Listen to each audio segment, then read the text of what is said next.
and we'll get right into it. And it's nice to see you all this morning, and good to have Kate Dudding join us for perhaps our last virtual breakfast.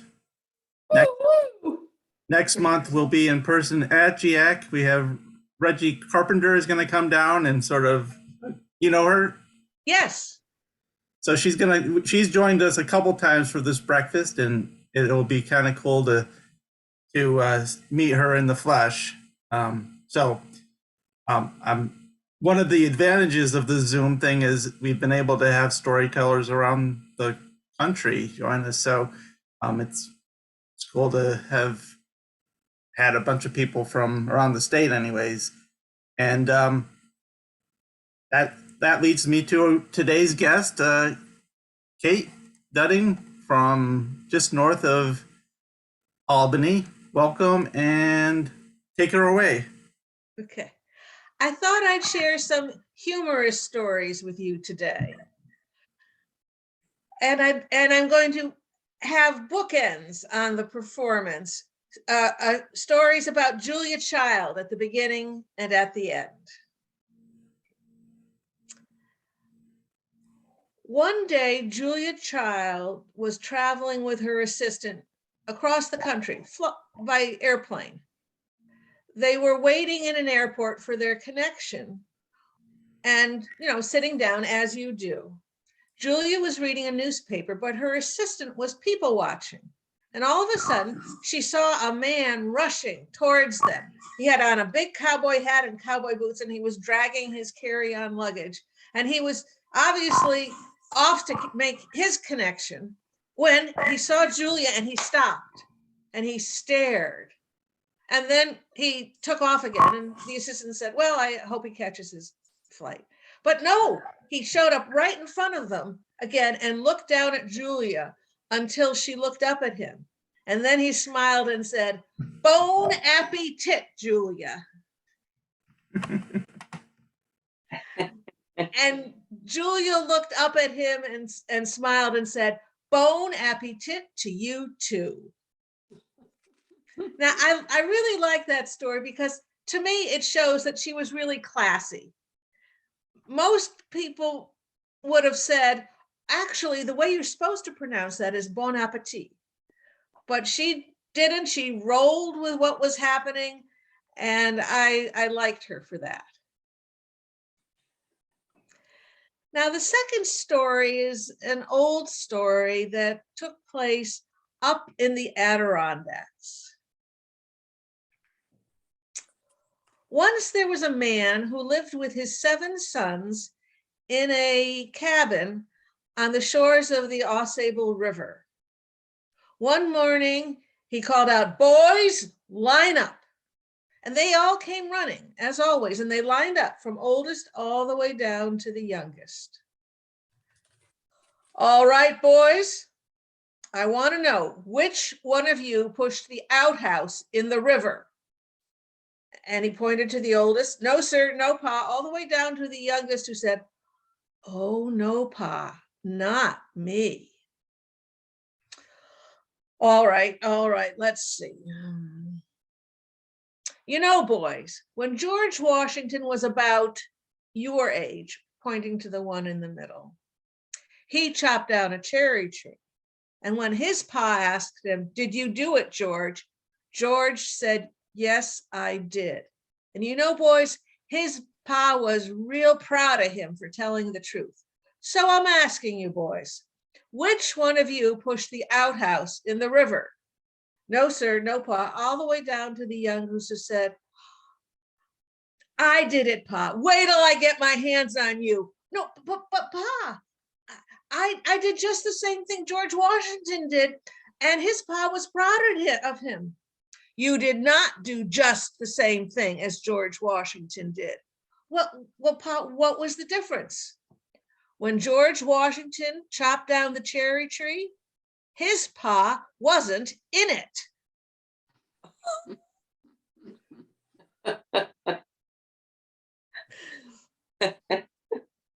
Okay, moving right along. I'll take a drink.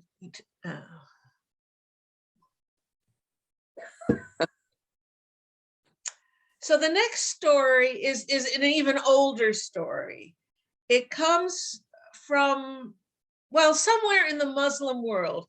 Nasruddin Hoja is a wise fool who, there are hundreds of stories about him. Like he tried to capture the moon when it was reflected in the water barrel and other really foolish things. But this story is a little different. One day, Nasruddin Hoja had been weeding his pumpkin patch, and he sat down to rest in the shade of an old walnut tree. And as he sat against the tree trunk, he looked up and he saw a walnut growing there, and he gazed out at his pumpkin patch and saw the pumpkins growing there. And he thought, Allah is great, Allah is good, but is Allah wise? There is this mighty walnut tree, and it's huge, and the fruit it produces is tiny. Yet the spindly pumpkin vine over there has this enormous fruit. Wouldn't it have made more sense to have the big tree grow the big fruit and the spindly vine grow the small one? And as he pondered that, he nodded off into a nap. He had been working hard. But a few minutes later, he was woken up because a walnut had fallen on his head. And when he realized what had happened, oh, if I had created the world, right now a pumpkin could have fallen on my head and killed me. But no, Allah is great, Allah is good, Allah is wise. And never again did Nasruddin Hoja doubt the wisdom of Allah.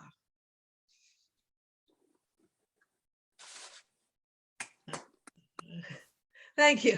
A little feedback. I can see people bouncing with laughter, so that's good. It took a little while in Zoom land to get used to telling something funny and not hearing a response, but I've pretty much got it. And then here's another folk tale. This one's from Ireland. Are any of you Irish? No. Oh, well, this particular version is set in Ireland, but there are other versions set in other places. Stories traveled with the traders, Traders, not traitors, and they got adapted to their new setting. For instance, Jack and the Giant Killer in Appalachia, a singing harp is not of much use if you lived at the end of the holler and you're a poor dirt farmer. So there, one of the treasures that Jack steals from the Giant Killer, or from the giant, is an axe that never goes dull. Now that's something to prize if you're a farmer. Anyways, I digress. This story is called Sean Kiley and the White Stag. Oh, a long time ago, Sean Kiley lived in a tiny cottage in Ireland with his wife, his father, and his blind mother. One fall, the harvest was very bad. And so every morning, Sean Kiley would go out before dawn with his gun, hoping to shoot something to add to the stew pot. One morning he went out. He was crossing a harvested field when he saw something white at the edge of the field and the beginning of the woods. And it was large. And he looked and he couldn't figure out what it was. So he started walking in that direction, and then he stopped. He realized what it was. It was a huge white stag, a huge male deer with a beautiful rack of antlers. And oh, the beauty of that creature filled Sean Kiley's soul.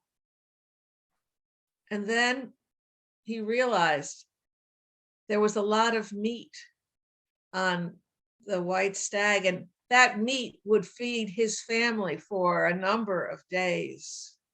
So reluctantly, he started to stalk it, only moving when the white stag's head was turned away from him. And finally, he was close enough to shoot the white stag. And as he raised his gun, the white stag raised its head and looked right at Sean Kiley and spoke. Sean Kiley, if you will spare my life, I will grant you one wish. Sean Kiley thought, why, this is clearly a magical creature. It can speak and it knows my name. Yes, I will gladly spare your life for a wish. I'm certainly a man whose family needs at least one wish. My one wish is, no, that's not good enough. No, Sean Kiley, you may take a day to decide on your one wish. Meet me here at the edge of the woods tomorrow morning at the break of dawn. And then the white stag turned and strode off into the woods. Well, all thought of shooting something went right out of Sean Kiley's mind. He headed back home to his cottage thinking, what should my one wish be? But by the time he got to the cottage, he hadn't come to any decision at all. So he told his family what had happened. Then he turned to his father and said, if you had one wish, Father, what would you wish for? Oh, son, if I had one wish, well, you know, I'm not as strong as I used to be. And that's one of the reasons why our harvest was so bad this fall. If I had one wish, it would be for a lot of gold, because with a lot of gold, we'll never be hungry again. Oh, that's a good wish, Father. Then he turned to his blind mother and said, Mother, if you had one wish, what would it be? And he said, oh, Sean, I've been blind all my life, and I've always wanted to see the faces of my loved ones. If I had one wish, and it was just for me, I would wish for my sight. Oh, that's a good wish, Mother. And then he turned to his wife. Wife, what would your one wish be? And she said, oh, Sean, you know what my one wish would be. It's the wish I've had for the last 5 years, ever since we've been married. We have had 2 children, but they each died before their first birthdays. My one wish is for a healthy child. Ah, wife, that is a good wish, and one that I share with you. Well, they went about their business for the rest of the day, and when they sat down for their supper of watered down stew, there wasn't much conversation. But all of a sudden, Sean got a smile on his face, and the concentrated, puzzled look that had been on his face all day had disappeared. It seemed as if Sean had come to some decision for his wish, but he didn't tell his family whether he decided on his father's wish for a lot of gold, or his mother's wish for her sight, or his wife's wish for a healthy child. He went to bed early that night so he could be up and at the edge of that woods at the break of dawn. And there he was when the white stag strode out and said, Sean Kiley, have you decided on your one wish? Yes, I have. My one wish is for my mother to see my healthy child rocking in its cradle made of gold. So if you're offered one wish, just keep on talking. Now there's a Jewish version of this where the good man, there's a good man who is blind. He and his wife have never had children, but Elijah comes down and because of the man's goodness offers him one wish. And his one wish is, I wish to see my children eating off of plates of gold. So it's the same story, but he's up the ante, not a healthy child, children. I like that improvement. So think of, you don't want one something, you want a dozen. Okay. So that this was a possible learning experience that might help you in the future.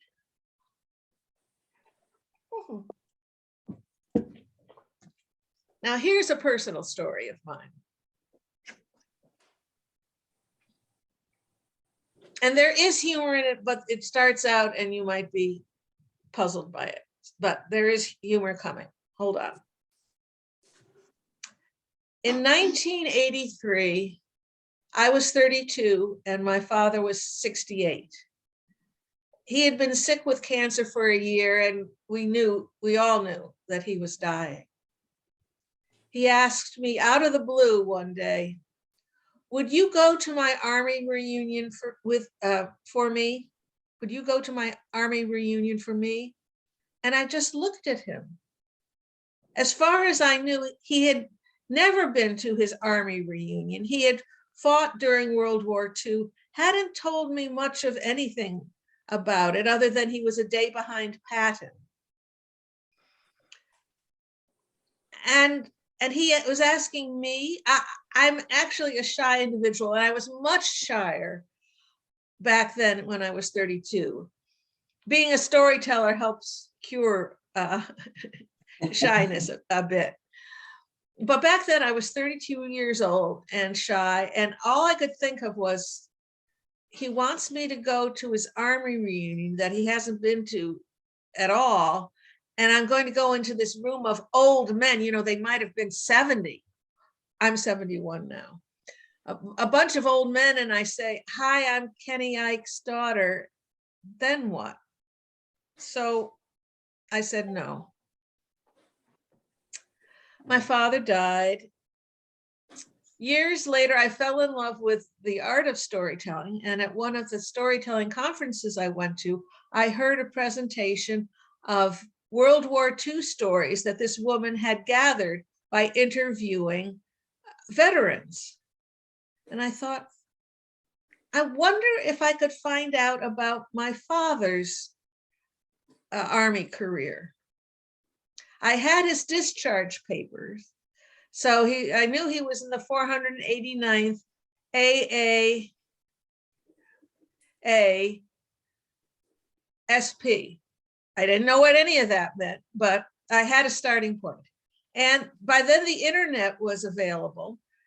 I spent a couple of months searching on and off and finally found the newsletter editor for the 489th Battalion Anti-Aircraft, that's the AAA, self-propelled. And he sent me lots of information. From that information, and he also had a roster and told me that my father was an assistant clerk for one of the 4 batteries in that battalion.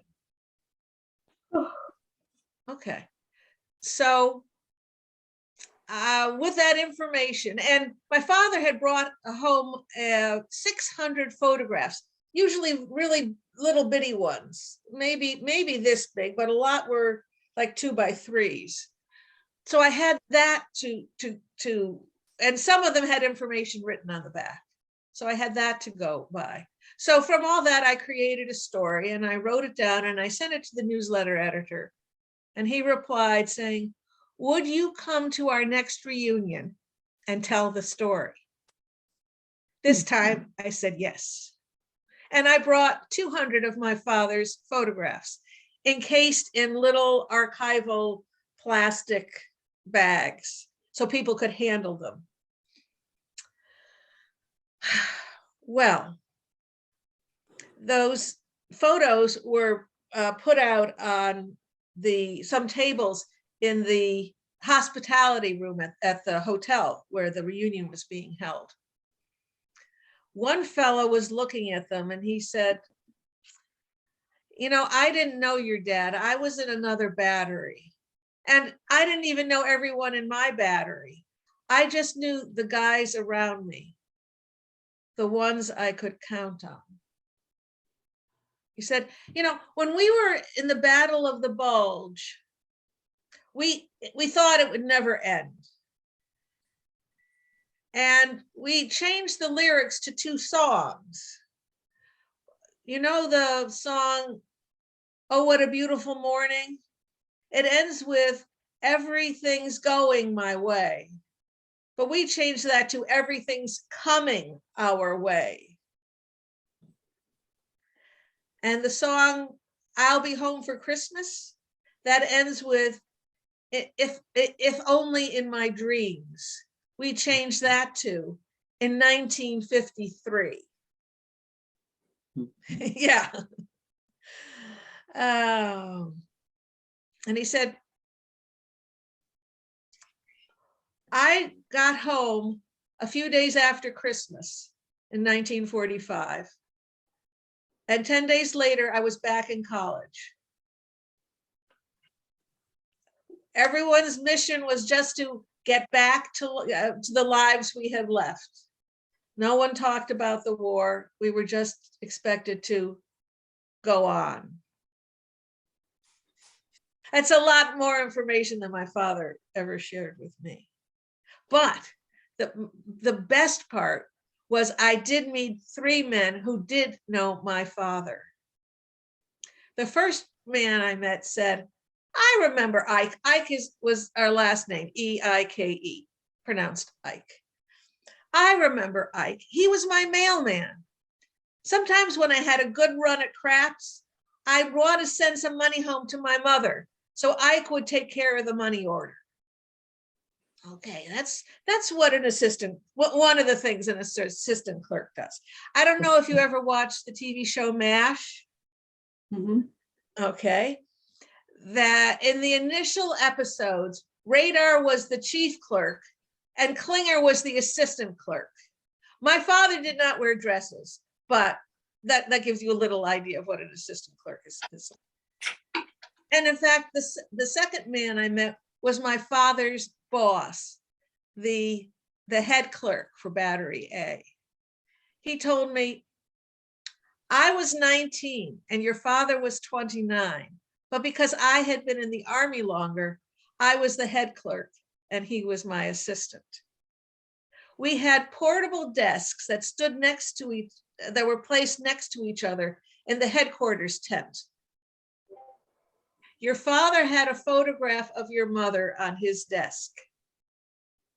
I can still remember that photograph. Every night, your father would lock that photograph away in his desk drawer. Now, one day when there was no fighting going on, we left the headquarters tent to get some lunch. And when we came back, your mother's photograph was gone. Ike was usually a nice, affable kind of guy. He hit the roof. I couldn't believe it. And here I am, a 19-year-old kid trying to calm down this grown-up man. Ike, calm down, calm down. The guys are just having fun. The picture will show up in a day or two. It took him a long time to calm down. That I recognized. Yes. Calm, and then whoosh, way up. He went on. He said, and indeed, the next morning, your mother's photograph was back on your father's portable desk. But you know, every time he left that headquarters tent after that, he always locked your mother's photograph in his drawer. And then there was this fellow. I had thought he was kind of out of it, that he hadn't been participating in the conversation around the table. But out of the blue, he said, "Did anyone ever tell you about the time at the beer garden in Austria?" I said, "No." He said, "Well, this was after the fighting ended, and a bunch of us were on a one-day pass, and we had seen a castle and some churches, but we ended up in this restaurant beer garden place. And your father was late joining the group for some reason, and we could see him pass the window on the way to the door. So when the door opened, one of us called out, 'Here comes Ike.'" And the crowd, and there were about 400 US soldiers in this restaurant, and they all thought General Dwight David Eisenhower was coming in the door. So 400 men snapped to attention, saluted your father, Sergeant Kenny Ike. And he returned that salute quite smartly, considering that was the first time he had ever returned a salute. Huh. So, these guys, when they weren't fighting for their lives, had a little fun now and then. And I have a feeling they might have played that particular joke more than once.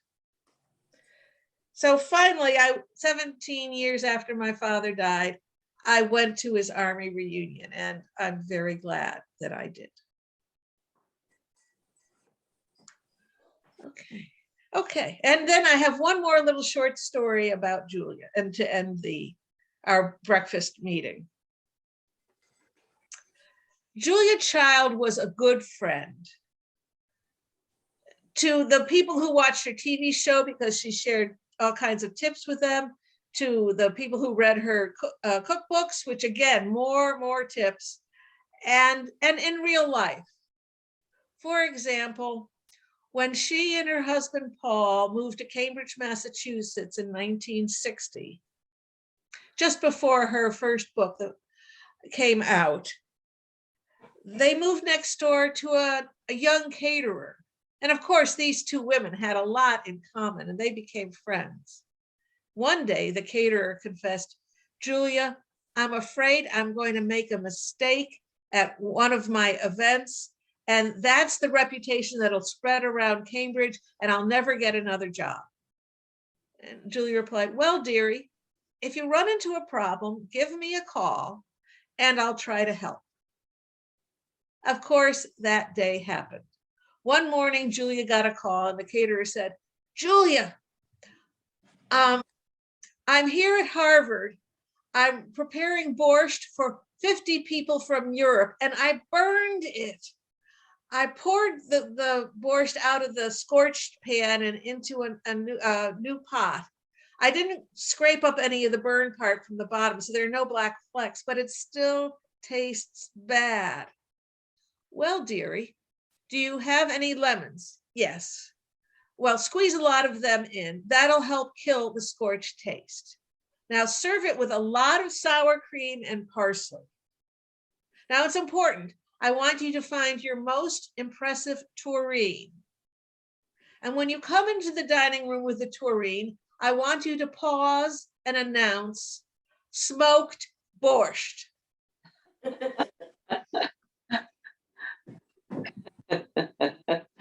The caterer later said that I learned so much from that one phone call. I learned a lesson in cooking, a lesson in presentation, but most importantly, a lesson in confidence. And so that story I call Julia to the Rescue. Thank you for listening to my humorous stories for pre-April Fool's Day. Well, thank you. I appreciate it. There's a nice mix of the whimsical and the real life, and so I appreciate you coming on and joining us. Thank you for asking me, Zach. Sure.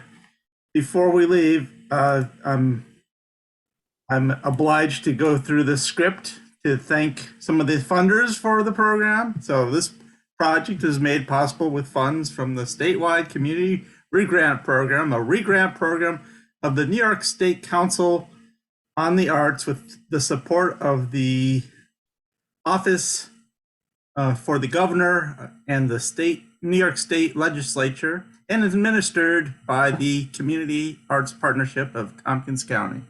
So thanks to CAP and the Governor and the Legislature and And all the taxpayers. and the taxpayers, of course. I can't forget them.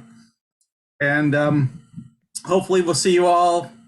Even you, Kate, you're invited for next month if you want to drive. It's the 29th. That's the Friday, final Friday in April. FYI, the calendar is done, should be sent out today. I'll have it posted today. There are some things coming up next week. Monday is the steel band that I mentioned, and then there's a few other virtual things in the middle of the week, and then the final Friday is our visit to the Johnson Museum of Art, and we'll actually get to meet Carol Hackett, who's joined us so many times via Zoom. So keep an eye out for that. I'll have it posted today at some point. And thank you all for joining us this morning. Have a nice day. Thank you. Thank you. Bye-bye. Bye. Thank you.